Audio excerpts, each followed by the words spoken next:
Deep in the heart of South Africa lies a town unlike any other. A place that defies time, ignites controversy, and remains a mystery to many. Orania, a self-declared whites-only town in a country known for its struggle against racial segregation. But why does this place exist? What's really going on inside its borders? And most importantly, why is it still standing in today's modern world? A system of racially segregating black people from white people. The country got rid of it in the 1990s, but the spirit of apartheid is still alive in some places. One of them is Orania. To understand Orania, we have to go back in time. South Africa, for decades, was ruled under a brutal system known as apartheid, an institutionalized racial segregation policy that kept white and black South Africans apart.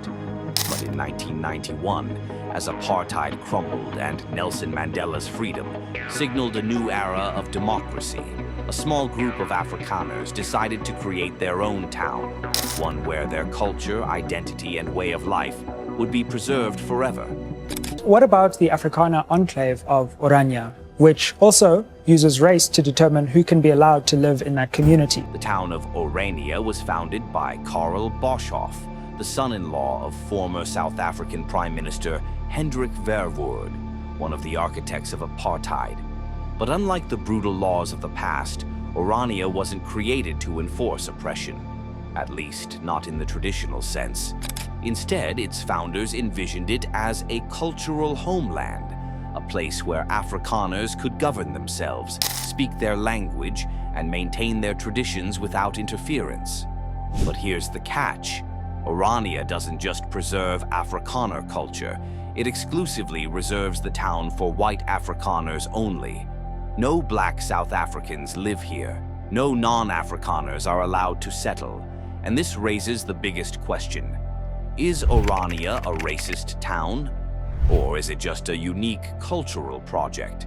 According to Orania's leaders, the town isn't about racial discrimination. They argue that it's about self-determination. They claim that Afrikaners are an endangered minority in a changing South Africa and need their own space to thrive. But critics see Orania as nothing more than a relic of apartheid, a town that refuses to integrate into the multicultural reality of the nation. Unlike other towns, Orania is entirely self-sufficient. It has its own economy, its own schools, and even its own currency, the Ora. Instead of relying on outside workers, residents believe in self-labor, meaning they do all the jobs themselves, from farming to construction to education. The town is small with just over 2,000 residents, but it's growing every year. Our population growth started snowballing. We had growth as fast as 10% annually for the past 7 years, of which the past 2-3 years were between 14 and almost 17% annual population growth. Interestingly, Orania isn't completely isolated. The town allows tourists, journalists, and even government officials to visit, though they never stay long. You know, we are from Africa. That's why we call ourselves Afrikaners. We want to remain here. We also want to retain our identity. Some visitors describe it as peaceful.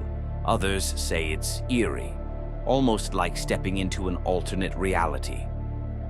Not everyone sees Orania as a harmless cultural experiment. Many South Africans believe that it stands against everything the country has fought for. After all, South Africa was meant to be a rainbow nation, a place where all races live together. And yet, Orania operates like a bubble, untouched by the diversity of the rest of the country. The South African government has debated Orania's legality multiple times, but surprisingly, the town operates within the law. Why?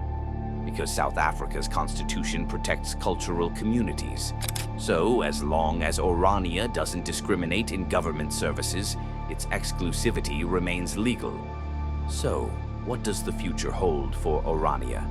The town's population is slowly increasing, and its economy is growing. Some Afrikaners believe that it's their best chance of survival in a country where they feel increasingly marginalized. Others argue that Orania is on borrowed time, that as South Africa continues to evolve, the town will eventually have to integrate or disappear. But here's the real question. Should Orania be left alone to thrive as a cultural haven?